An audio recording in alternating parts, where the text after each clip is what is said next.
Imagine for a moment that your mind is no longer bound by familiar anxiety, by unanswered questions, by the constant feeling that you must hold yourself together just to live correctly. Imagine a quiet inner space where clarity, gentleness, and trust begin to breathe naturally. I am not inviting you to believe in something new. I am only inviting you to pause long enough to remember what has been present within you for a very long time. For more than 2,000 years, the parables of Jesus have been repeated, honored, and passed down. Yet I have learned that their power does not rest on the surface of the words, but on the silent pathway they open within the human mind. Parables were never meant to decorate a sermon. They were planted like seeds reaching directly into the deeper layer where destiny is formed. When the mind is tense and defensive, truth cannot enter directly. It needs a gentle doorway. A parable is that doorway. Each parable is an inner map. Each story is a mirror. When you hear of the Sower, the lost son, or the Good Samaritan, you are not hearing about someone else. You are seeing the structure of your own mind spoken through images. Your life with its familiar cycles, unexpected turns, pains, and hopes is also unfolding as a living parable. I do not write to explain religion. I write to show you how life moves from the inside out. The law of the mind is always at work, whether you name it or not. What you quietly accept will soon find a way to express itself outwardly. What you repeat with emotion becomes habit, and habit over time becomes circumstance. This is not a warning. This is good news. Because if outer life is the result of an inner process, then you are not powerless. You are not abandoned. You are holding the most precious field there is. Your mind is the soil, and every thought you allow to remain is a seed. On this journey, I will not ask you to believe blindly. I only invite you to observe, gently, honestly, without self-blame, without justification. When you begin to see your life as a parable unfolding, you will realize that the kingdom has never been far away. It has only been waiting for you to turn inward and recognize what has always been present. If you are ready to continue, we will begin with the first seed and with the soil you are carrying within you right now. There is something I have observed for many years while listening to people search for peace. When the mind is tense, when fear is in control, when the heart is still defensive, even the clearest truth will slide past like water on stone. Not because truth is weak, but because the mind is not ready to receive it. Light shining directly into closed eyes only causes pain. That is why truth needs another way to enter. A parable is that way. Jesus did not use parables because people lacked intelligence. He used parables because people were afraid. Afraid of change. Afraid of losing a familiar sense of self. Afraid of taking responsibility for their own inner life. When the intellect feels threatened, it resists. But the subconscious does not argue. It listens to images. It receives stories. It remembers symbols. And then it works quietly. A parable does not attack old beliefs. It does not force agreement.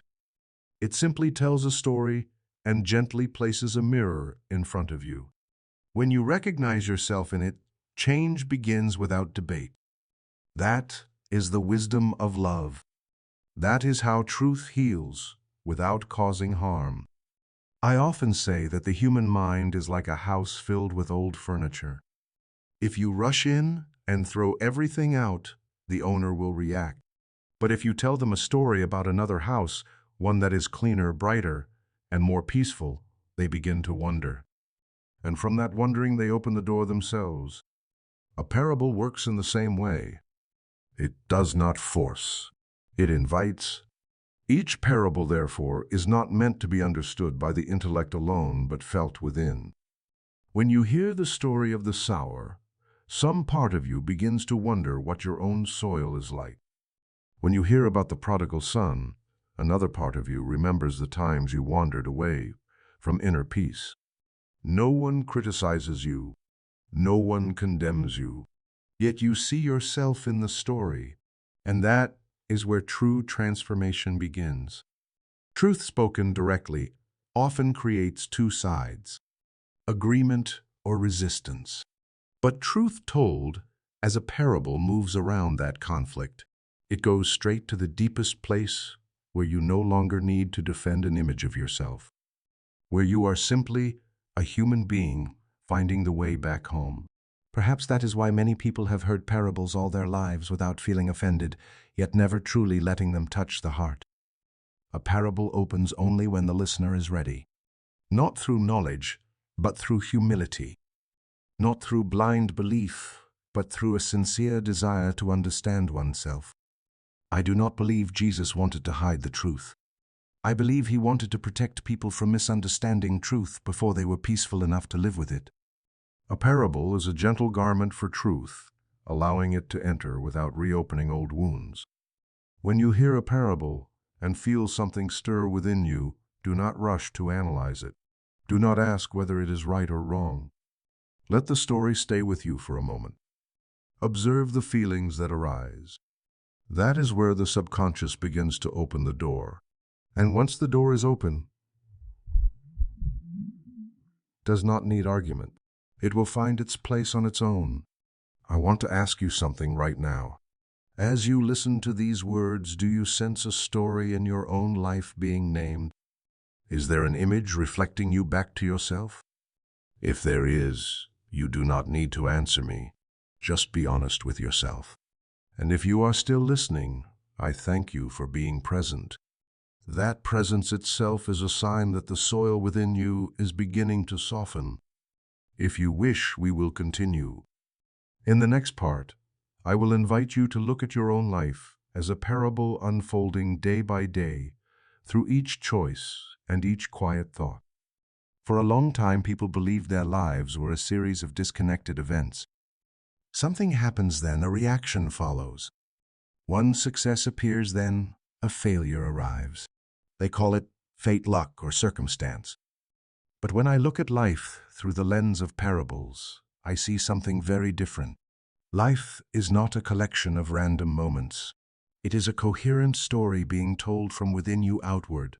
Each person is living inside a parable where they are the central character. What you encounter in the outer world is neither enemy nor reward. It is symbol.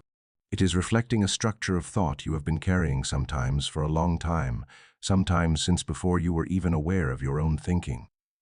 Life does not speak in philosophical language. It tells stories, and if you do not learn how to read that story, you will live inside it without understanding why the same patterns keep returning. When someone repeatedly finds themselves in painful relationships, it is not because the world is full of bad people.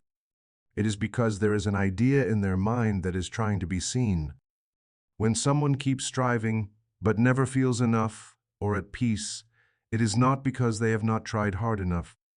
It is because they are living in a parable of lack, where their sense of worth is always placed outside themselves. The parable of life is not loud. It does not lecture. It simply repeats.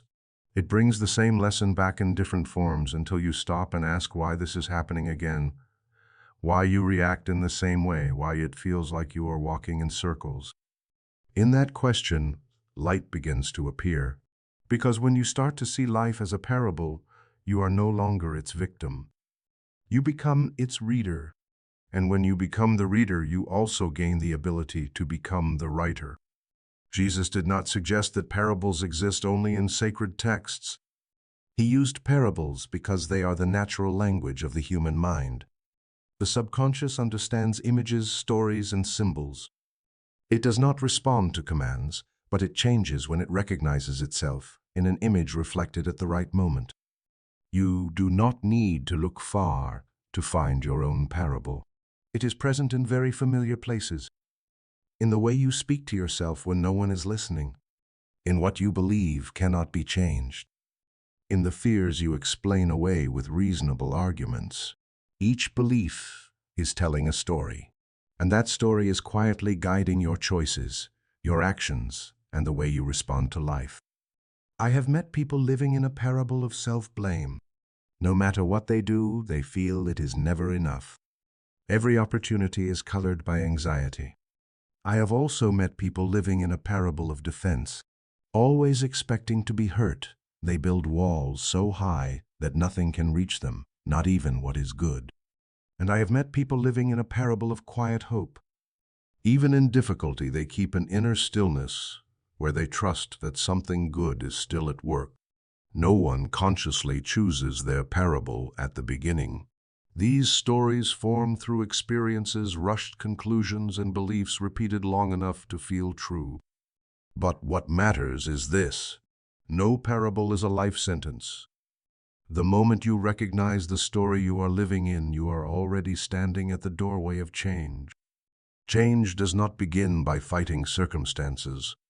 It begins by understanding the message those circumstances carry. When someone pauses and asks what this is teaching them about the way they think, they step out of the old loop. They are no longer only reacting. They begin to awaken. This is why I say the kingdom is not a final reward. It is the ability to see meaning within what is happening. When you understand the parable of your life, you are no longer pulled around by each small chapter. You begin to see the whole story. And when you see the whole, you no longer panic over every detail. I am not saying that every pain is immediately easy to understand. Some parables need time. Some symbols open only when you are quiet enough to listen. But I am certain of this: no experience in your life is meaningless.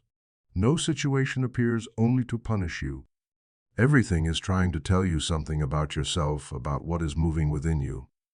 As you begin to see life this way, blame slowly gives way to curiosity. Despair slowly gives way to observation. And within that observation, a new freedom appears. You are no longer dragged blindly by life. You begin to walk with it more awake, more gentle, more deep. If you are ready, in the next part, I will guide you to the foundational law working behind every parable, the law of sowing and reaping in the mind, where every thought is a seed and every circumstance is a harvest waiting to arrive. When people have not yet learned to see life from within, they often believe that everything happening to them is the result of circumstances of other people, of the times they live in. They believe they are simply reacting to life. But when light begins to shine inward, another truth quietly appears, gentle yet undeniable. Life does not begin on the outside. It begins with the thoughts accepted in silence. And it is there that the law of sowing and reaping is always at work. This law is not a punishment. It is not a reward. It is simply the way life responds to what is planted in the human mind. Every thought you allow to remain, every belief you repeat long enough, every emotion you feed with attention, is a seed. The subconscious does not judge good or bad. It only receives. And then it does what it always does. It grows. I have met many people who pray for peace, yet sow anxiety every day. They say they want freedom, but in silence they keep repeating old stories of failure, of being hurt, of not being good enough. When life reflects back exactly what they carry inside, they feel surprised and disappointed. But the truth is simple. Life is only faithful to what has been planted. The law of sowing and reaping does not judge you. It does not remember the past to punish you. It only responds to the present. This is very important, because if the results of life come from the seeds that were planted, then change does not come from blaming the past. It comes from choosing the seeds being planted today. We often believe a passing thought has no power, but the subconscious does not work with intensity. It works with repetition. A thought repeated again and again, no matter how subtle, slowly forms a path. And that path becomes the familiar road the mind automatically follows. At that point, you are no longer choosing. You are reacting. This is why Jesus did not focus on fixing results. He spoke about sowing. He did not teach people how to change circumstances directly. He taught them how to change the way they think. Because when the seed changes, the harvest cannot remain the same. A person who deeply believes they are unlovable will plant that seed into every relationship. No matter how hard they try, the subconscious will always seek confirmation of that belief. A careless word becomes evidence. A moment of silence is interpreted as rejection. And then they say, life has treated them badly. But in truth, life has only reflected a seed planted long ago. This law may seem strict, but it is actually compassionate. Because if circumstances came only from outside you, you would be completely powerless. But if circumstances arise from what you accept within, there is always a path to transformation. Not through force, not through struggle, but through awareness. Awareness here does not mean tense monitoring of every thought. It is a gentle yet honest attitude. The ability to notice what you are thinking, what you are believing, what you are repeating when no one is listening. That is where seeds are planted each day. Many people ask why they have prayed affirmed and tried to think positively, yet life has not changed. I usually do not answer right away. I invite them to look at what they think when they are tired, discouraged, or disappointed. Because the strongest seeds are not planted when you feel motivated. The strongest seeds are planted when no one is watching, not even yourself. The law of sowing and reaping also explains why true change takes time. Not because life is slow, but because the subconscious is convinced by consistency. A new seed cannot immediately erase seeds planted over many years. But if you remain patient, if you keep planting the same kind of seed with sincere feeling, the harvest will eventually shift. What matters is not to confuse sowing with forcing. Many people try to control their thoughts through sheer willpower. They suppress negative thoughts and blame themselves when those thoughts appear. But the subconscious is not trained through violence. It is guided through replacement. You do not need to fight an old thought.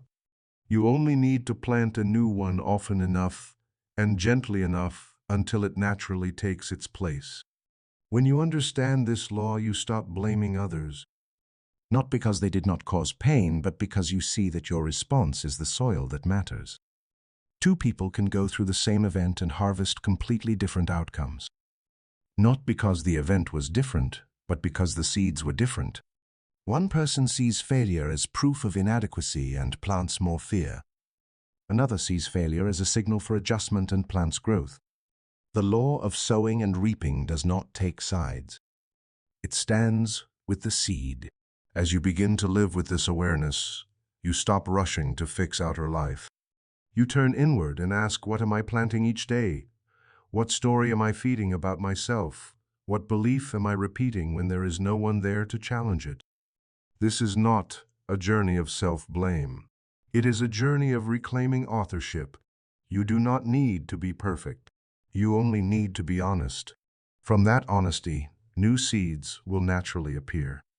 The law of sowing and reaping does not ask you to understand everything. It asks you to remember one thing. Every moment you are planting, whether you are aware of it or not. And if you do not choose the seed, old habits will choose for you. The kingdom begins here, not with desperate pleading, but with quiet awareness. When you realize that what you allow to remain in your mind today is writing the story of tomorrow. From that realization, you can begin to plant consciously, not rushed, not forced, but steady. In the next part, I will guide you to the central image Jesus used to speak about this law, the parable of the sower, and we will see it not as an old story, but as a very precise map of the human mind.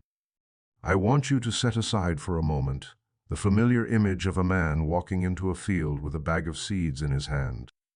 If you see the parable of the sower only as an outer scene, you will miss what matters most. This parable is not about farming. It is about the human mind. And when I look at my own life, I understand that I am at once the sower of the soil and the one living in the harvest I have created. Jesus begins with a very simple image. A sower goes out to sow seed. There is no distinction, no selection. The seeds are scattered everywhere. This carries a deep meaning that many people overlook. Truth is never scarce. Good ideas are never limited. Life does not choose who is more worthy to receive what is good. The seed is always the same. It is always good. It is always complete. The problem is never the seed. What determines the entire story is the soil, and that soil is your subconscious. Not the conscious mind you use for logical thinking, but the deeper layer where old beliefs live, where emotional habits are stored, where you react to life without thinking. The subconscious does not argue with the seed. It only allows or does not allow the seed to take root. I have seen many people hear about beautiful principles, about the power of thought, about inner healing. They nod. They feel comforted. Yet their lives do not change. Not because the seed is weak, but because the soil is not ready. The seed falls, but there is no place for it to stay. This parable forces us to face an uncomfortable yet liberating truth. We often want to change the seed. We want a new method, a different teaching, another book. But Jesus points instead to the soil. He shows that the same seed, the same truth produces completely different results. Not because truth changes, but because the way the mind receives it is different. The sower in the parable does not inspect the soil before sowing. He does not ask whether the soil is ready. He simply sows. This is important. It tells us that life always offers opportunity. No one is excluded. No one is overlooked. But whether the seed grows or not is the responsibility of the soil. When I look back on my life, I see seasons when I heard many true things but did not allow them to stay. I heard about peace, yet I held tightly to old stories of injustice. I heard about forgiveness, yet I continued to nourish judgment. I heard about faith, yet I repeated fear every day. I did not reject the seed with words. I rejected it by not making space for it to take root. The parable of the sower is not meant to make you more moral. It does not label you as good or bad. It simply invites you to observe the condition of your inner soil, without judgment, without blame, just seeing. And in that seeing, transformation begins. Some soil is too busy. It is compacted by hurried living, constant noise, endless distraction. The seed falls but has no time to settle. It is carried away by old habits, scattered thoughts, daily worries. Not because the person does not want to change, but because they have never paused long enough for a new idea to reach depth. Some soil is full of rocks. These are minds that have been hurt, disappointed, hopeful, and then crushed. When they hear a good idea, they respond with quick enthusiasm. But beneath the surface remain stones of fear, resentment, and doubt. When life tests them, the new idea has no deep roots and quickly withers. They say, "It does not work." But in truth, the roots never had a chance to go down. Some soil is full of thorns. These are minds that want to live differently, but are constantly pulled back by familiar worries. Worry about lack, worry about judgment, worry about losing control. The seed sprouts, but each day it is choked by conflicting thoughts. Affirming good while repeating fear, praying while complaining. The result is a life that is not terrible, but not truly transformed. And then there is good soil. Not perfect soil, but worked soil. Soil that has been turned over, cleared, and given time to rest. This is a mind that has learned to observe its thoughts, to release some judgment, to forgive, not to prove others right, but to become lighter. In this soil, a true idea does not need to fight. It grows naturally. Jesus says the good soil produces 30, 60, 100-fold.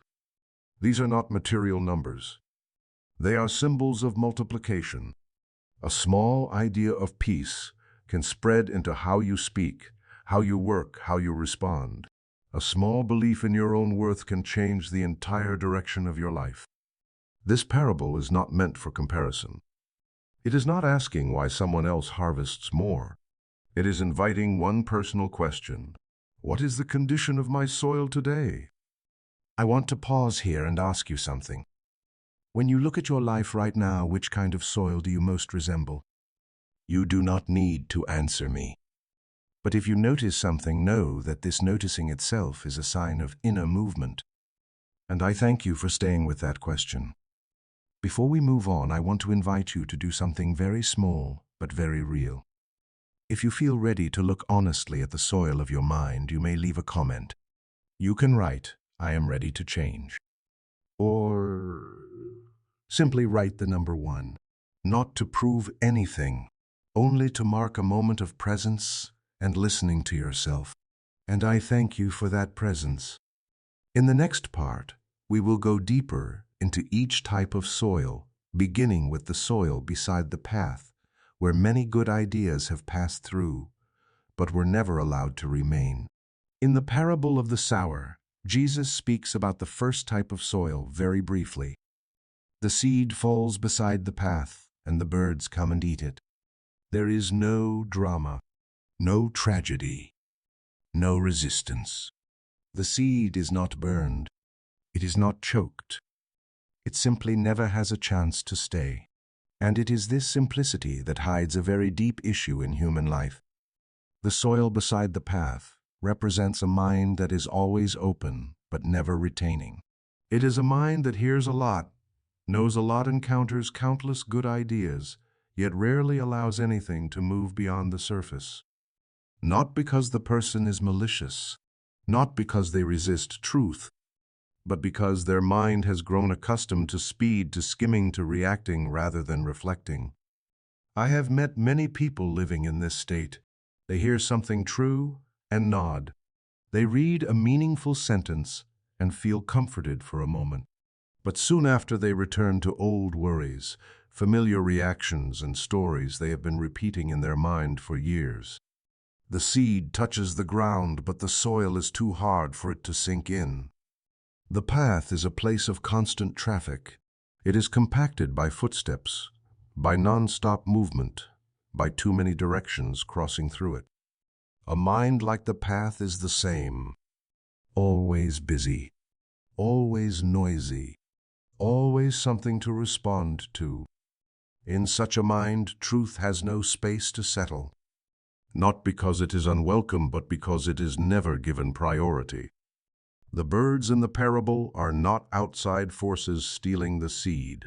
They are symbols of passing thoughts, old habits, familiar mental noise. As soon as a new idea appears, old thoughts arrive. Doubt says it is unrealistic. Fatigue says there is no time. Skepticism says you have heard this before and nothing changed. And the seed disappears before it can take root. The soil beside the path does not lack information. It lacks stillness. It lacks silence. It lacks the capacity to let an idea stay long enough to work from within. This is why many people can hear about peace their entire lives and still live in tension. Not because peace is unreal, but because their mind never pauses long enough for peace to become an experience. I once lived as this soil. I read a lot. I listened a lot. I spoke about true principles. But I rarely stayed with one idea long enough for it to change how I responded. I wanted quick results, clear answers, external proof that I had understood. And in that haste, I allowed many good seeds to pass by. The mind beside the path often carries a familiar feeling, the feeling of already knowing enough, of not needing to hear more, of thinking this sounds good but cannot be applied, of believing life is too busy to go deeper. That feeling is a sign of compacted soil, not from ignorance, but from automation. When life is processed only through reflex, the mind loses the ability to receive something new. It simply repeats the old at a faster pace. Then people complain that nothing changes. But change cannot enter a mind that never stops. Jesus does not blame the soil beside the path. He simply describes it. And within that description is a very gentle invitation, not to try harder, not to believe more intensely, but to slow down, to create a small space where an idea can remain. 1 minute of silence can soften the soil more than hours of listening. 1 moment of observing your own thoughts can create more space than seeking new information. Because what this soil lacks is not seed. It is intentional attention. Many people fear silence because in silence real thoughts appear. Worries hidden by busyness begin to speak. Old stories are no longer drowned out by noise. But that is where real work begins. Without stopping, there is no rooting. The soil beside the path teaches us something else as well. Not every season calls for more sowing. Sometimes what is needed is clearing. Not receiving more, but making space. When the mind is already full, continuing to sow only causes seeds to be carried away faster. If you recognize yourself in this soil, it is not a sentence. It is guidance. It says it may be time to give yourself permission to slow down, permission to not react immediately, permission to not know the answer right away, permission to sit with a question. Transformation here does not come from great effort. It comes from very small, consistent shifts. Spending a few minutes each day doing nothing, not listening, not reading, not analyzing, simply observing the breath. Noticing thoughts come and go. In those moments, the soil begins to soften. When the soil softens, the seed does not need to shout to be noticed. It naturally settles. And when it settles, it begins to work in its own way, quietly, unhurried, but surely. The soil beside the path reminds us that not every problem needs another solution. Some problems only need more space. Space for truth to place itself correctly. Space for the subconscious to receive without interruption. If you see yourself in this image, be gentle with yourself. You do not need to change everything at once. Begin by creating a small pocket of stillness each day. It might be early morning before the world speaks, or late at night when everything is done. In that stillness, allow the seed a chance to remain. In the next part, we will look at the second soil, the rocky ground where good ideas sprout quickly but fade under pressure, and we will explore why enthusiasm alone is not enough to create lasting change. There is a very particular kind of mind that Jesus describes through the image of rocky ground. It is not completely barren soil. There is soil there. It receives the seed. And more than that, the seed sprouts very quickly. On the surface, this looks like promising ground. But when the sun rises, the young plant is scorched because it has no deep roots. In a short time, every sign of life disappears. Rocky ground represents people who can sense truth very quickly. They hear a new idea and immediately feel hope. They read a meaningful passage and feel uplifted. They touch a true principle and feel a surge of belief that everything will now be different. They are not shallow. They are not indifferent. They genuinely want to change. But the change does not last. I have met many people like this. Perhaps you have been one of them at some point. There were seasons when you believed strongly. You felt inspired. You said you had found the answer. You felt you were entering a new path. Then a challenge came. A word hurt you. A delay discouraged you. A situation did not unfold as expected. And suddenly everything you believed began to shake. Jesus does not say the seed is wrong. He does not say the sun is the enemy. He only says the soil has no deep root. And this reveals something very important. In spiritual life, initial enthusiasm is not a measure of maturity. Emotion is not a foundation. If an idea only survives when conditions are easy, it has never truly taken root. The rocks in this soil represent old beliefs that have not been worked through, fears that have not been faced, resentment still lying beneath the surface. When a new idea falls, it touches the thin layer of soil above and sprouts quickly, but just beneath the rocks remain. When life applies pressure, the new idea has nowhere to anchor. The sun in the parable is not a disaster. It represents challenge, the pressure of real life. Moments when you are no longer supported by positive feelings. Times when what you believe is tested. And it is in those moments that what truly has roots is revealed. A rocky mind often confuses emotion with transformation. It believes that feeling good means change has occurred. That inspiration means progress has been made. But emotion is a reaction. Transformation is a structure. Emotion comes and goes. Structure remains. I have seen people speak about faith with great intensity, yet collapse faster than those who never spoke of faith when hardship came. Not because they were weak, but because their belief never reached depth. It lived in emotion, not in roots. Rocky ground also represents minds that fear pain. They want truth, but not depth. They want light, but not to face inner shadows. They want peace, but not to touch old memories or unhealed wounds. So they keep the rocks and hope the seed will grow above them. But life does not work that way. A tree that stands must have roots, and roots cannot grow if the soil is never turned.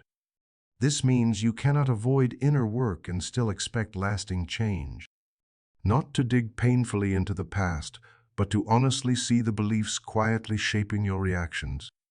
When someone says they have tried and it did not work, I do not ask how long they tried. I ask what they were willing to look at, what they were willing to release. Because many times what prevents the seed from living is not lack of effort, but reluctance to face what is uncomfortable. Rocky ground teaches us that spiritual growth is not measured by speed, but by depth. Someone who moves slowly but dares to face themselves will go farther than someone who runs fast while avoiding difficulty. Roots need time, and roots grow in darkness, not in applause. If you recognize yourself in this soil, do not be discouraged. Your ability to sense truth quickly is a gift, but this gift needs patience. You do not need to force stronger belief. You need to give yourself time to go deeper. Going deeper here does not mean endless analysis. It means gentle honesty with yourself. Daring to ask why a small thing triggers a strong reaction.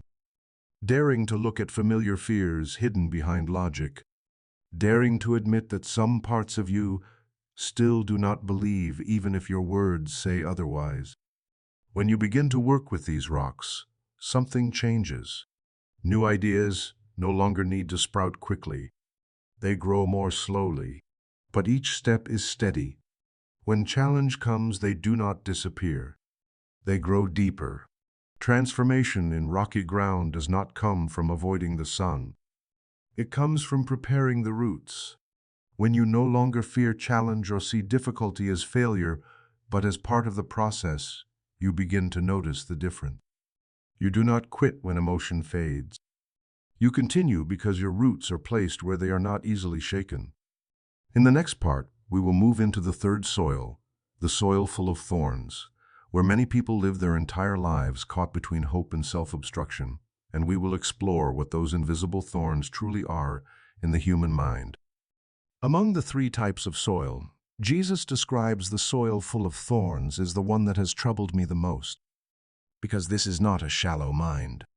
It is not a careless mind. This is a mind that has received the seed, allowed it to sprout, and glimpsed part of the truth. Yet, it is this same mind that quietly chokes the very life it has just welcomed. The seed does not die immediately. It grows. It has potential.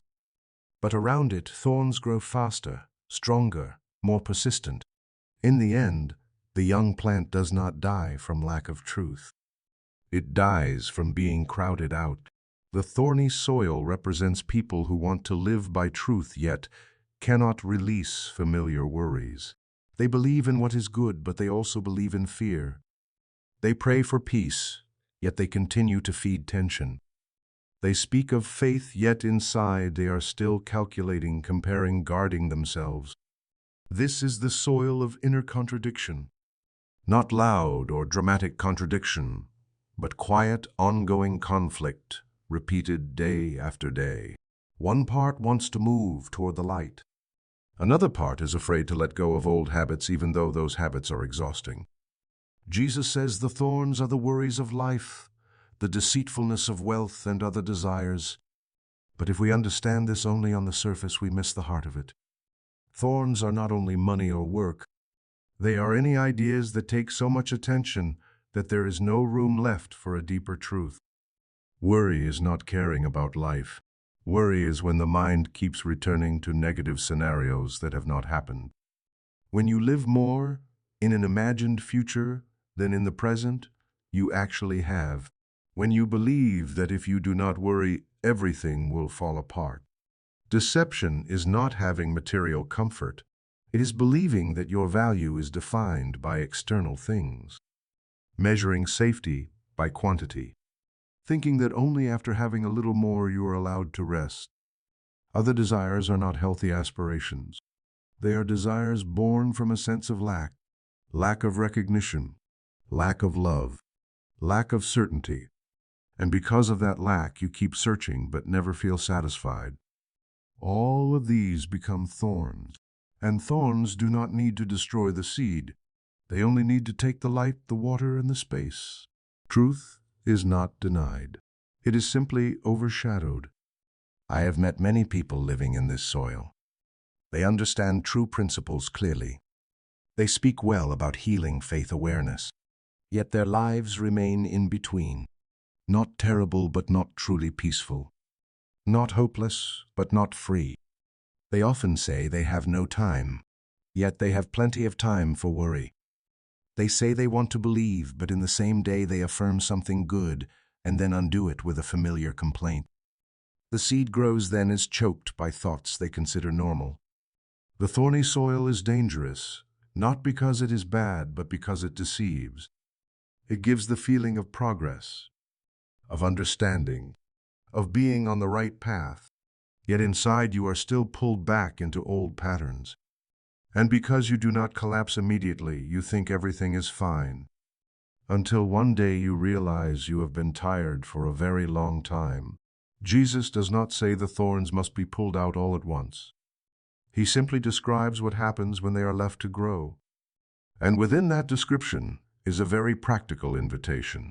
Not to believe more, but to simplify. The human mind cannot serve two directions at once. You cannot plant faith while feeding fear and expect peace. You cannot say you surrender while controlling everything through anxiety and expect freedom.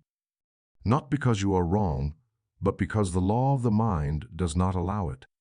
Pulling out thorns is not fighting worry. The more you fight it, the stronger it becomes. Pulling out thorns is recognizing that worry is not your protector. It is only an old habit repeated long enough to feel necessary. When you stop believing that worry is required, it begins to weaken on its own. Pulling out thorns is also not abandoning responsibility. It is learning the difference between care and control, between conscious action and obsessive thinking, between doing your best and punishing yourself with negative assumptions. A mind begins to lose thorns when it learns to return to the present. When it realizes not every thought needs to be believed. Not every fear needs to be followed. When you begin choosing what deserves your attention, you create space for the seed to breathe. What is striking is that thorny soil does not need a dramatic revolution. It needs small but clear choices, choosing not to repeat a familiar complaint, choosing to pause when the mind starts running too far, choosing to trust one true thing one more time, even when emotion has not caught up. As the thorns gradually thin, something natural happens. The seed no longer needs to struggle. It grows according to its nature, and when it becomes strong enough, the remaining thorns lose their power to choke it. The thorny soil teaches us that truth does not need more force. It needs space. And that space appears when you no longer live pulled in two directions. In the next part, we will step into the final soil, the good soil. Not to idealize it, but to understand that it is not something you are born with. It is the result of patient, honest, deeply human inner work. When Jesus speaks about the good soil, he does not describe it as something rare reserved for a special few. He also does not say that this soil exists naturally. He simply says that there the seed falls, takes root, grows, and bears fruit. This implies something very important. Good soil is soil that has been worked. It is the result of a process, not a privilege. Many people hear about the good soil and immediately compare themselves to it.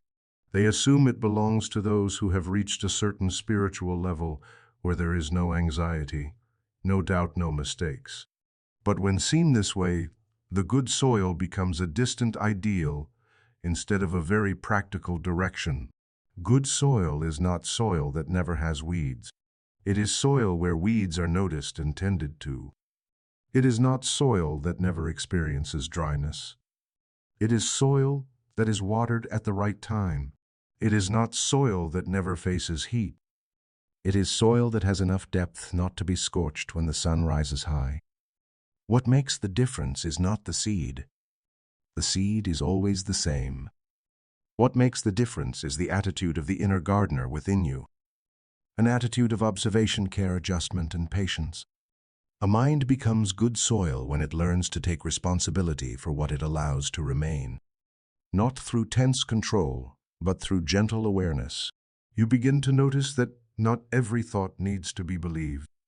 Not every emotion needs to be followed. Not every reaction needs to be expressed. Good soil is a mind that has learned the art of discernment. Not discerning people's circumstances or experiences, but discerning how you interpret them. Two people can face the same event. One plants more fear. The other plants understanding. The event is the same, but different soil produces different harvests. A cared-for mind knows how to pause before reacting. Not always successfully, but often enough to create a new trajectory. Instead of concluding immediately, it asks questions. Instead of self-blame, it observes. Instead of chasing fear, it returns to the present. There is something essential to understand. Good soil is not created by eliminating all negative thoughts. It is created by not giving them authority. Negative thoughts may appear like weeds, but they are no longer fed with constant attention. When they are not fed, they naturally weaken. I have seen people become good soil not because they never suffered, but because they learned not to let pain define them. They do not deny difficult experiences, but they do not build their identity around them. They allow emotions to pass without letting them take over. Good soil is also soil that knows how to rest, not constantly working on the mind, not always analyzing, healing, improving. Sometimes the best thing you can do is nothing at all.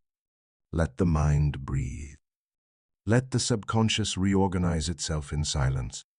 Jesus says the good soil produces 30, 60, 100-fold.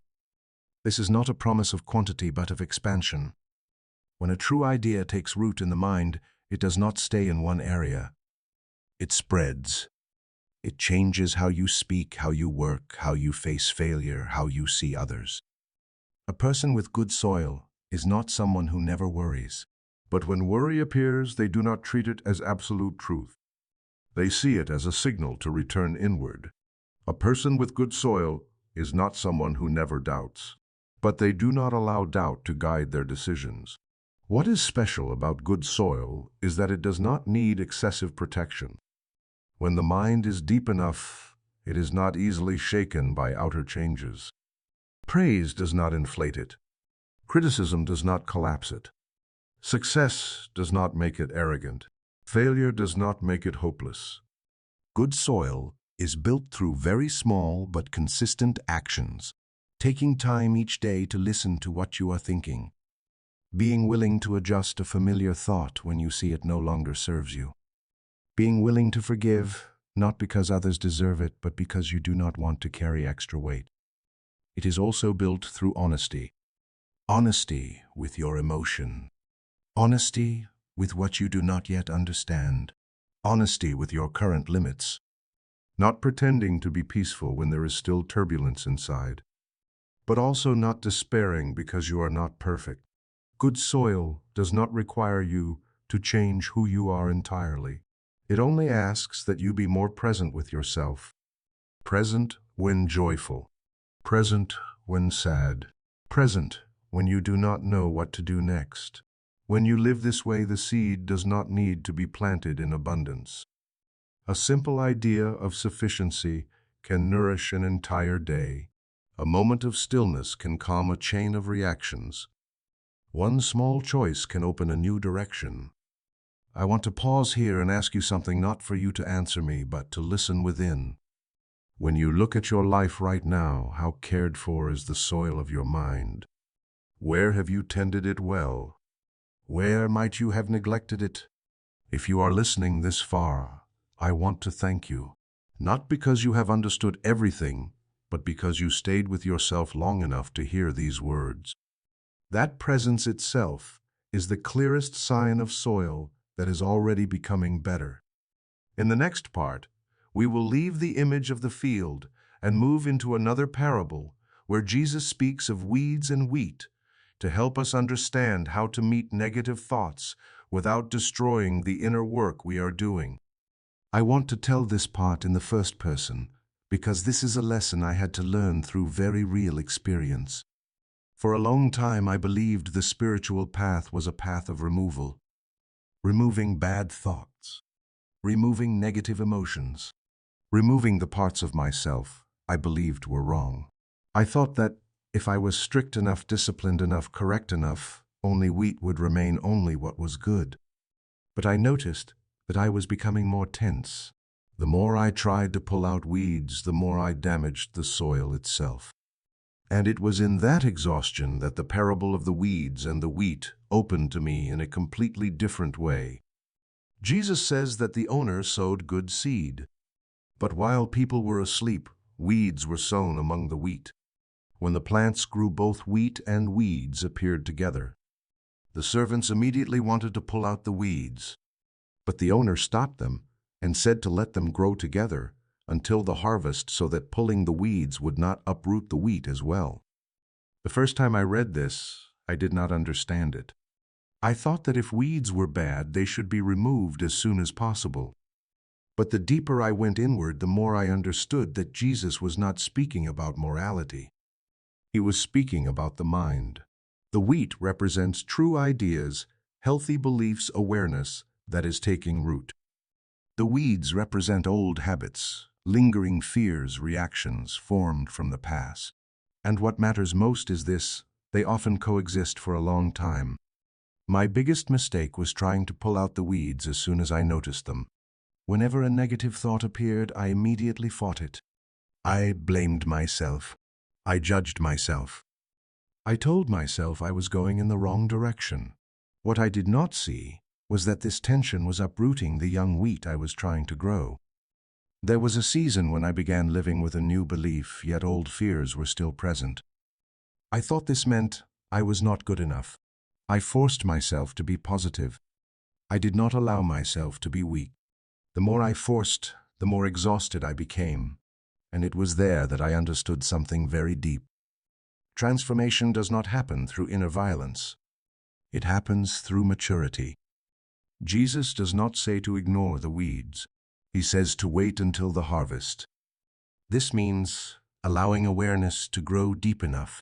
When the wheat is strong, the weeds lose their power. There is no need to fight. No need to pull everything out by force. Just continue sowing, continue caring, continue trusting. The weeds in the mind are often thoughts you have carried for a long time. They do not disappear simply because you understand something new. They do not appear to destroy you, but to show you where you are in the process of growth. If you panic every time weeds appear, you will never allow the wheat to grow. I learned that when a negative thought comes, the first thing is not to remove it, but to not give it control. I observe it as part of the past passing through. I do not identify with it. I do not feed it. I do not fight it. I simply continue caring for what I am choosing to grow. There is a subtle but crucial difference between discernment and judgment. Discernment is knowing what is weed and what is wheat. Judgment is hating the weed and trying to destroy it immediately. Judgment creates tension. Discernment brings peace. Weeds have no power of their own. They live on attention. When you constantly check whether weeds are still there, you are watering them. When you fear that weeds will destroy everything, you give them importance. But when you continue living from what you know is true, weeds slowly become unnecessary. I realize that many people abandon the inner path, not because they lack wheat, but because they fear weeds. They notice, they still react, still doubt, still feel weak, and they conclude they have failed. But the truth is, noticing weeds is a sign that you are no longer asleep. Jesus says weeds are sown while people sleep. That is when the mind operates unconsciously. When you begin to awaken, you begin to see what has been there all along. Because you see it now, you think it has just appeared. But it has not. It has simply been recognized. The danger is not having weeds. The danger is panicking because of them. Panic destroys the new structure forming within you. Patience allows growth to happen. I want you to understand this deeply. A growing mind will always go through mixed seasons, old and new existing together, light and shadow appearing side by side. Not because you are going the wrong way, but because you are going deep enough to see the whole picture.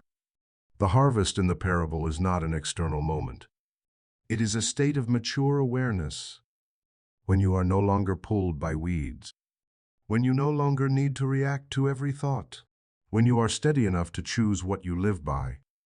At that point, separating weeds from wheat is no longer a battle. It happens naturally. Ideas that no longer fit fall away. Old habits lose energy. No great effort is required. No force is needed. I want to ask you something here, and I invite you to pause gently with it. When an unwanted thought appears within you, what do you usually do? Do you fight it? Do you fear it, or can you let it pass without letting it decide who you are? If you are still listening, I want to thank you. Not because you have mastered your mind, but because you are brave enough to look at it without running away. That courage is a clear sign that a harvest is being prepared. In the next part, we will continue with another parable where Jesus speaks of a treasure hidden in a field to help you see that what you are seeking is not found in fixing yourself to be good enough, but in discovering what has always been present within you.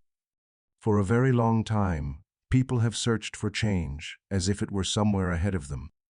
They believed that if they learned more, understood more, fixed themselves, more, achieved more, they would eventually reach peace. They treated inner life like an unfinished project that needed to be completed before they were worthy of a reward. Then Jesus told a very short and simple parable, and through that simplicity he dismantled this entire mistaken search. He said the kingdom is like a treasure hidden in a field. A person finds it by chance, hides it again, and in joy sells everything they have to buy that field. The parable is brief. There is no explanation. But if you listen slowly enough, you can feel it touch something very deep in the human mind. The treasure is not far away. It is not on a high mountain. It is not in the future. It is right there in the field where the person is standing. And that field is not the outer world. It is your mind, your inner life, the place you have lived in for many years but have never dug deeply enough. What makes me reflect the most is not the treasure itself, but the response of the one who finds it. They do not run to show it. They do not immediately bring it out into the open. They hide it again. This means they understand that what they have touched needs protection, integration, and lived experience before it is expressed outwardly. Many people, when they touch a deep realization, rush to turn it into words, declarations, or a new identity. But this parable shows that true maturity begins in silence. A treasure does not need to be displayed. It needs to be owned. The person sells everything to buy the field. This is not about giving up material things. It is about changing priorities. When you realize that what is most valuable lies within your own mind, you stop placing ultimate value on things that once consumed your attention. You stop clinging to old stories about who you are. You stop holding on to beliefs that once defined you but no longer serve you.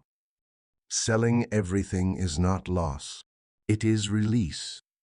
It is letting go of ways of thinking that made you believe you had to become someone else to be enough.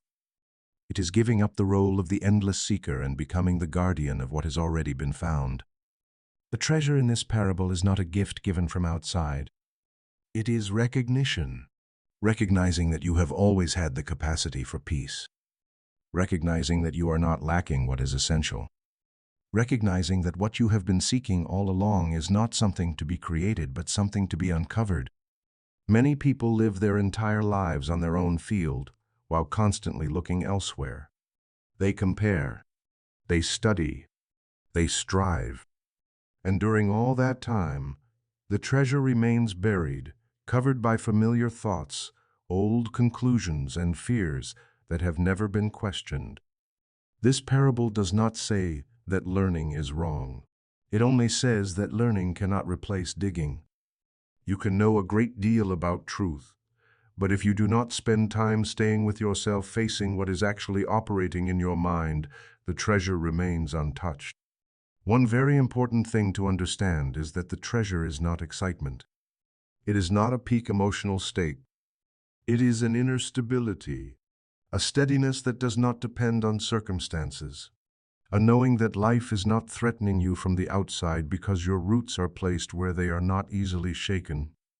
When someone begins to touch that treasure, they do not become perfect, but they become simpler. They no longer need to prove their worth. They no longer chase approval. They no longer punish themselves for not achieving something, because worth is no longer something to be earned, it is something to be recognized. This parable also shows that joy does not come after owning the field, but the moment the treasure is recognized. Joy comes from recognition, not from achievement.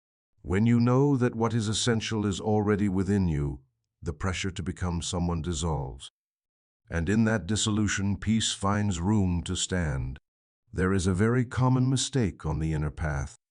People believe they must fix themselves enough to deserve something deep. But the parable of the treasure says the opposite. You do not fix yourself to be worthy.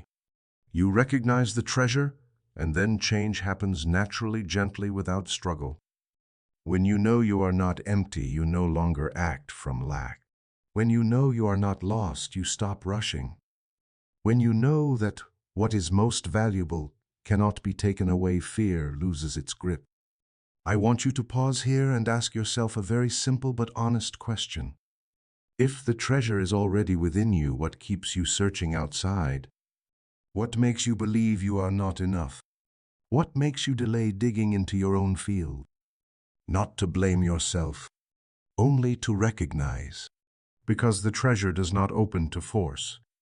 It opens to readiness. Before we continue, I want to invite you to do something small as a sign of presence. If something in this part touched you, you may leave a comment. You can write, "I am ready to change," or simply write the number 1. Not as a promise to me, but as a way of acknowledging that you heard yourself in these words. And I thank you for your presence. In the next part, we will continue with a parable very close to this one, the pearl of great value, to look more deeply into the most fundamental question of inner life. Who am I when there are no longer roles, labels, or old stories?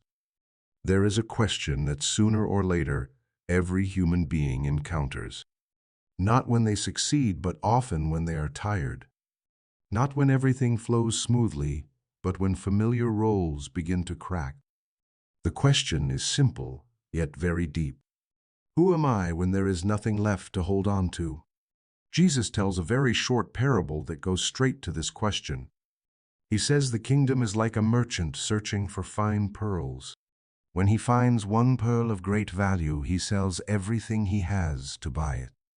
If the parable of the hidden treasure speaks of what has always been within you, but not yet uncovered, the parable of the pearl speaks of recognizing what is truly valuable among many things that appear important.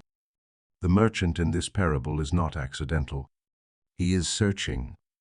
This means there is already a restlessness, a sense that what he has is not the final answer. He has seen many pearls. He has owned many beautiful things. Yet deep inside there is still an emptiness. And it is that emptiness that leads him further. This matters deeply. Many people feel empty and believe it is a sign of failure. But in this parable, dissatisfaction is a sign of growth. It shows that you are no longer fooled by surface values. You begin to sense that something deeper is calling you. The pearl of great value is not an object to possess. It is a symbol of true essence, the deepest self, the unchanging presence behind every role. When you touch this pearl, you no longer need proof. You no longer need titles. You no longer need approval. You know where you stand. Selling everything to buy the pearl is not an act of deprivation. It is clarity. When you know what is essential, everything else naturally falls back. You do not need to force yourself to let go. You simply no longer need to cling. Many people spend their lives collecting small pearls. Reputation, achievement, social roles, moral image, spiritual image. Each pearl has its own beauty. But if you mistake them for the great pearl, you will always need to protect them, compare them, and fear losing them. The pearl of great value does not need protection. It cannot be taken away. It does not depend on success or failure. It does not change with praise or criticism. It is the recognition that you exist before every story about you. And that recognition brings a kind of peace no external thing can provide. There is something very subtle in this parable. The merchant does not keep the old pearls and then add the great pearl. He sells everything. This means there is no mixture. No living halfway between true essence and old definitions. No saying you believe in something deep while living as if your value depends entirely on external things. This does not mean leaving the world. It means the world no longer defines you. You still work. You still love. You still live your life. But you no longer trade inner truth to preserve outer image. Many people fear the question, "Who am I?" because they think answering it will require giving up everything. But the truth is, you only give up what was never truly you. Roles you have worn too long. Stories you have told so often that you forgot who you were before they appeared. When you begin to touch the great pearl, life does not become perfect, but it becomes more honest. You no longer need to prove that you are fine. You no longer need to hide weakness. You no longer need to strain to be worthy. Worthiness is no longer a question. It has been settled within. There is a quiet freedom that comes from knowing who you are. You no longer rush to react. You are no longer pulled by every word. You stop living in a constant state of becoming. You begin living in a state of being. The parable of the pearl of great value does not call you to seek more. It invites you to pause and ask, among everything I am pursuing, what is truly necessary? Among all the roles I am holding, which ones are covering my true essence? This question does not need verbal answers. It needs to be lived. Each time you choose honesty over impressing, each time you choose peace over being right, each time you choose listening over defense, you are placing your hand on the pearl. I invite you to pause here for a moment, not to analyze, but to feel. If you did not need to prove anything to anyone, how would you live differently? If you truly knew who you are, what would you fear less? There is no need to answer now. The pearl does not open to urgency. It opens to sincerity. In the next part, we will step into a very human parable, the parable of the prodigal son, to see that even when we forget the pearl, the path home is always open. There are parables told not to teach something new, but to remind us of what we have forgotten. For me, the parable of the prodigal son has always been a very gentle whisper to those who have drifted away from themselves, even quietly. This is not a story about morality nor about right and wrong. It is a map of the human mind when it leaves its center and then learns how to return. I do not see the prodigal son as a rebel. I see him as a part within each of us. The part that believes freedom is found outside. The part that thinks if we separate from our source, from stillness, from deep inner trust, life will become fuller. That part is not bad. It is simply immature. It wants to experience on its own. It wants to test. It wants to go far in order to know what is true. The father in the parable does not stop him. This is very important. Truth does not force. Principle does not imprison. Love does not control. The father gives the inheritance not because he agrees with the choice, but because he respects the son's freedom. This is exactly how life works with your mind. You are always allowed to think as you choose. There is no immediate punishment, only natural consequence. The son goes away and wastes his life. Seen inwardly, this is when a person begins to spend their life energy on things that do not truly nourish them. Attention becomes scattered. Belief is placed in temporary things. Self-worth is measured by external response. Nothing here is evil.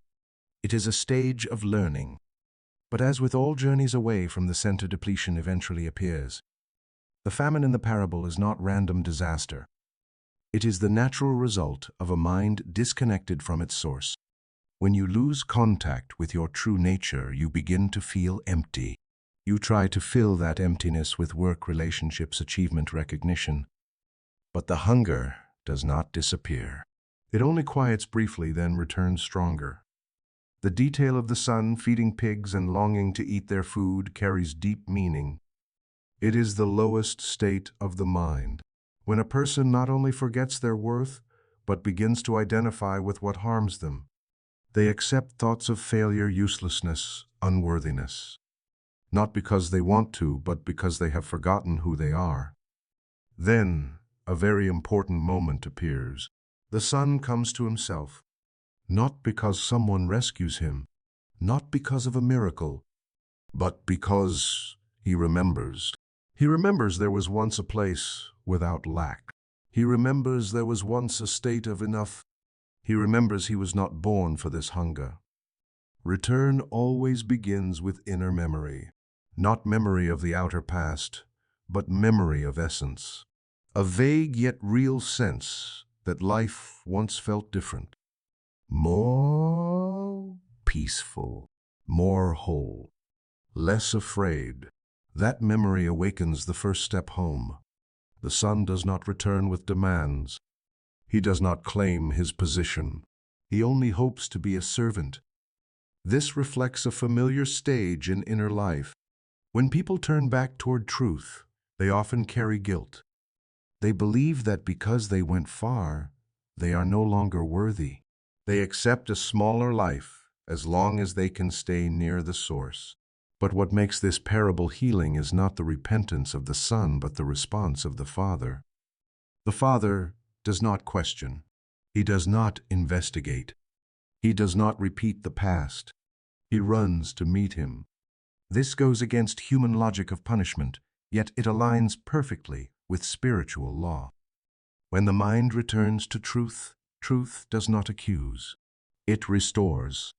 The robe, the ring, the sandals, the feast are not rewards. They are symbols of restored identity. The robe is renewed awareness. The ring is inner authority.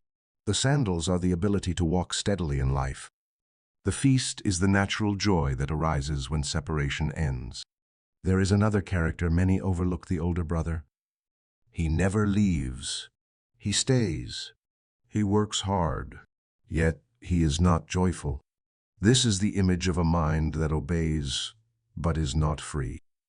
A mind that lives correctly, but not honestly. A mind that ties value to effort, not essence. The older brother represents the part of us that believes love must be earned. That peace is a reward for effort. That mistakes deserve punishment. This belief keeps him outside the celebration even though he never left home. The father says something crucial: "You are always with me and all that I have is yours." This is a message for those who never left outwardly, yet left inwardly. You can live responsibly, correctly, faithfully, but if you do not allow yourself the joy of presence, you are still outside the feast. This parable shows two ways of being lost. One is leaving. The other is staying while closing the heart. Both require a return, not to a place, but to a state of awareness. The most beautiful part of this story is that no one is excluded. The prodigal is restored. The older brother is invited. The father takes no sides. He stands at the center where unconditional love operates. If you have gone far, this parable says the way home is open. You do not need to fix yourself to be worthy. You only need to turn back. If you never left but feel constantly tense, this parable says you are also invited to the feast. You do not need to do more. You only need to allow. The prodigal does not return because he understands everything. He returns because he is tired. And that is enough. Sometimes exhaustion itself is grace. It forces us to stop. It cracks illusions. It opens the door to another choice. The inner journey is not always about moving forward. Often, it is about returning to simplicity, returning to presence, returning to what has always been there but was forgotten. If you find yourself anywhere in this story, whether as the one who left or the one who stayed, know this: the center is still there. The door was never closed, and return requires no condition other than willingness. In the next part, we will look at a very practical question: how to live from that center each day in work, responsibility, and ordinary pressure without unconsciously drifting away again. There is a very common misunderstanding on the inner path. People believe that once they have a moment of awakening, once they understand something deep from that point on, they will always live rightly, clearly, peacefully. But life does not work that way. Awakening is not a peak you reach and remain on. It is a center you return to again and again. The parable of the prodigal son does not end with the feast. Life does not stop there.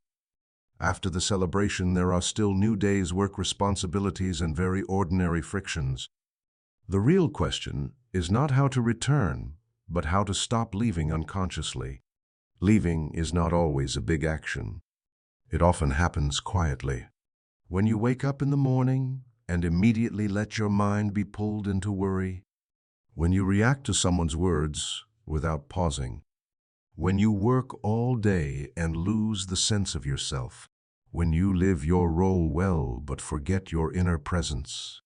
These are small steps away, but repeated long enough they carry you far from the center. The center is not a special emotional state. It is not when you feel calm, positive, or comfortable. The center is where you are aware of where you are, what you are thinking, how you are reacting. It is your presence with yourself, without judgment, without avoidance. Living from the center does not mean you never feel tension. It means that when tension appears, you recognize it sooner. Not to remove it, but to avoid identifying with it. You no longer say, "I am a failure." You see that there is a thought about failure passing through. That space is the center. One reason people keep leaving the center is the belief that they must fix everything before they are allowed peace. But this reverses the true order. Peace is not the result of solving life. Peace is the ground that allows you to face life with clarity. When you are not in the center, you deal with everything from tension. When you are in the center, the same situation is seen differently. Not because circumstances change, but because your place of standing has changed. There is a very important truth in inner life. You do not need to control life. You only need to keep your position in your own mind. When you stand there, many things reorganize naturally. Staying in the center does not require more time. It requires returning. And returning does not need a complex ritual. It can begin with one conscious breath, one pause before responding, one moment of noticing whether you are reacting from fear or from truth. Many people think spiritual life is separate from work-family responsibility. But the truth is, if you cannot live from the center in ordinary life, then moments of quiet before were only resting places, not home. The prodigal son does not only return home, he must learn how to live in the house. Not running when discomfort appears, not leaving when facing limits, not believing freedom means no commitment. True freedom is staying without losing yourself. There is something subtle here. Many people leave the center not because they are weak, but because they try too hard. They try to be right, try to think positively, try to control emotion. That effort exhausts them. Then they give up. Then they drift away. Living from the center is not about becoming better. It is about stopping the fight with what is present. When you allow emotions to appear without self-condemnation, when you allow imperfection without denying your worth, you are closer to the center than you realize. The center does not ask you to become someone else. It only asks that you do not abandon yourself. There will be days you forget, days you are pulled away. That is not failure. Failure only happens when you believe that because you left there is no way back. The center does not disappear. It is only temporarily covered by mental noise. Each time you notice that you are disconnected, that noticing itself is already a return. You do not need to blame yourself. You simply return. Gently, honestly, without drama. I invite you to pause here and ask a very real question. In your daily life, what most quickly pulls you away from yourself? Work, relationships, fear of judgment, or the pressure to always be strong? You do not need to answer me. Just answer yourself. And if you are still listening, I want to thank you. Thank you for staying with this story. Thank you for giving attention to your inner life in a world that constantly pulls you outward. Your presence is not automatic. It is a choice. In the next part, we will move into a very concrete topic: how to not only keep the center for yourself, but bring that state into how you treat others, especially when conflict, hurt, and disagreement appear. Because the place where it is hardest to stay centered is also where the center needs to be lived most clearly. There is a truth that people only dare to face when they go deep enough into inner life. Keeping the center when you are alone is not too difficult. But keeping the center when you are with others, especially those who hurt you, disappoint you, anger you, or confuse you, is the real test of inner maturity. Many people believe they have understood, awakened, and become conscious until a relationship touches an old wound. In that moment, everything they have learned seems to disappear. Reactions return. Defenses rise. Words become sharper than necessary. Silence turns into a weapon. And afterward comes disappointment in oneself. But if you look closely, you will see that nothing is actually wrong. The relationship did not break your center. It only revealed where you had already left the center before. No one takes your peace away. They only activate places where peace has not yet taken root. This is not to make you blame yourself, but to help you understand your inner map more clearly. In the parables of Jesus, when he speaks about loving others, he does not begin with behavior. He begins with perception. He understands that how you see others is how you are seeing yourself at a deeper level. Every relationship is a mirror, not for judgment, but for recognition. When you react strongly to someone, the important question is not what they did, but what inside you has been touched. It may be a fear of not being seen. It may be a memory of abandonment. It may be a belief that you must protect yourself by attacking or withdrawing. Keeping the center in relationships does not mean you are always gentle, always understanding, always giving in. It means you do not lose yourself when emotions rise. You can still say no. You can still set boundaries. But you do it from clarity, not from blind reaction. There is a big difference between reacting and responding. Reacting is when the past controls the present. Responding is when you are present enough to choose what aligns with the truth of this moment. The center lives in the small pause between stimulus and action. And that pause can be trained. Many people fear that if they do not react strongly, they will lose power. But in truth, unconscious reaction is what drains your strength. When you are pulled into emotional spirals, you lose the ability to choose. You become driven, not centered. Living from the center in relationships begins with accepting that others are not responsible for meeting your unhealed needs. When you unconsciously expect others to understand you, validate you, or behave in ways that make you feel safe, you are handing your center to them. No one can hold the center for you, and that is both a responsibility and a great freedom. When you truly live from the center, you do not need others to change in order for you to be at peace. This does not mean you tolerate harmful behavior. It means your peace is no longer held hostage by that behavior. There is another common misunderstanding. People think living from the center means always understanding others. But real understanding does not come from self-sacrifice. It comes from honesty. When you are honest with your own feelings without exaggeration or denial, you create the ground to understand others without losing yourself. Many wounds in relationships do not come from the original action, but from both people leaving their center and trying to pull the other into their story. When one person is steady enough not to be drawn in, the cycle begins to dissolve. This does not happen instantly, and it does not happen through force. It happens gradually as you become familiar with returning inward before moving outward. There will be times you fail. You will say things you regret. You will stay silent when you should speak. You will react from old habits. What matters is not avoiding these moments at all costs, but how quickly you return to the center afterward. Each time you notice that you reacted from fear instead of truth, and you do not punish yourself or justify yourself, you are doing something very deep. You are learning how to stay with yourself, even when you are not perfect.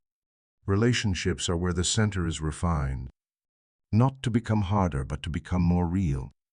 When you no longer need to win, be right, or be understood at all costs, you begin to hear what is actually happening beneath the words. And something unexpected happens. When you stop trying to control relationships, they gain space to adjust themselves. Not always in the way you want, but in a way that is more honest. Some relationships will change form when you live from the center. Some people will move away. Some will stay, but in a different role. This is not loss. It is a natural reordering when you no longer live from lack. Living from the center in relationships does not make you cold. It makes you warmer without dependence. You can love without losing yourself. You can give without being depleted. You can listen without erasing yourself. This is a process. There is no clear endpoint. But each time you choose to return to the center before speaking, before acting, before concluding, you are planting a very different seed in your relationships. And over time, that seed will grow into a new way of living. Not more perfect, but more real. Lighter, less afraid. In the final part, we will bring this journey to a close with a wider view. How to carry everything that has been shared, not as knowledge, but as a living foundation. Not to try to become someone else, but to live fully as who you already are from a center that never disappears. When you arrive here, the most important thing is not how much you have understood, but where you are standing inside yourself. Because this whole journey was never meant to turn you into someone else. It was meant to bring you back to the place you have always belonged, the place of living from the center rather than chasing life from the outside. If you look back at the parables we have walked through, you can see a clear thread. Everything begins in the mind. The field, the pearl, the return holding the center, the way you meet others. Nothing truly changes outside before something shifts within. And once that shift happens, outer life simply reflects what you have chosen at a deeper level. Becoming a sower does not mean teaching others. It does not mean speaking often about these things. A true sower is someone who knows what they are planting in their own mind each day in very small moments. A thought you keep, the way you speak to yourself, a reaction you choose to hold or release. You plant a seed when you choose not to shame yourself after a mistake. You plant a seed when you pause before speaking words that would wound. You plant a seed when you do not run from uncomfortable emotions, but stay long enough to see what wants healing. No one sees these seeds, yet they shape the entire garden of your life. Many people ask how to live from inner truth without becoming disconnected from reality. The answer is simple. Living from inner truth does not pull you away from life. It allows you to step into life with steadier feet. When you stop wasting energy fighting yourself, you have more energy for very practical things. You work no longer to prove your worth. You love no longer to fill a void. You choose no longer from fear of being left behind. And because of that, your choices become clearer and more sustainable. There is something important to say clearly here. Living from the center does not mean you always feel peaceful. There will be days you feel tired, days you doubt, days you feel lost again. The only difference is that you no longer believe these states define who you are. You stop identifying with passing emotions. You see them come and go. You learn to care instead of judge. And when you do this long enough, a deeper stability begins to form. Not emotional stability, but stability of inner identity. I have spoken a lot about the center. But the center is not a concept. It is a lived experience. It is the place where you can pause in any situation and ask, from where am I reacting right now? From fear or from truth? And that question asked with honesty will always show you the way back. Living from the center also means accepting that not everyone will understand you. Not everyone will walk at the same pace. When you change how you live, the system around you adjusts. Some relationships may crack. Some roles may no longer fit. This is not failure.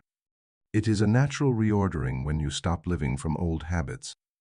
There is a deep fear. Many people carry the fear that if they truly live from inner truth, they will lose safety. But what you lose are only false structures that held you through fear. What you gain is a different kind of safety, one that does not depend on circumstances. When you know who you are at the deepest level, you stop asking life what it will give you. You begin asking something else. How will I be present today? What seed will I plant? Where will I choose to stand in my own mind? From these questions, a very different way of living slowly takes shape. Quiet, without announcement, but deeply real. I want to say this to you very slowly. You are not here to become perfect. You are here to become whole. Perfection belongs to an ego that feels lacking. Wholeness belongs to someone who knows they are already enough, even while still learning. If there is one thing I hope you carry from this journey, it is not a technique and not a new belief. It is gentleness toward yourself. Because when you stop being violent with your inner life, many outer things change naturally. I do not stand here as someone above you. I speak to you as someone who has walked, gotten lost, returned, and is still learning how to stay each day. The center is not a place you reach and remain forever. It is a place you return to again and again through honesty. If you are listening to this now, it means that somewhere within you, a seed has already been awakened. You do not need to do anything special with it. Just do not deny it. Give it a little space each day. Over time, you will notice that you live differently, not because you try harder, but because you stop moving against yourself. I want to end with a very gentle invitation. Not a call to action, just a reminder. Each morning before the world pulls you outward, pause for a moment and ask, today, what seed will I plant in my mind? Then simply live faithfully with that choice. If you have walked with me to this point, thank you. Not because you listened to a long story, but because you stayed with yourself through the journey, and that by itself is already a sign of returning. You do not need to search anywhere else. What you need, you have already touched. From here, life is simply the chance to live what you have recognized day by day, honestly, gently, fully human.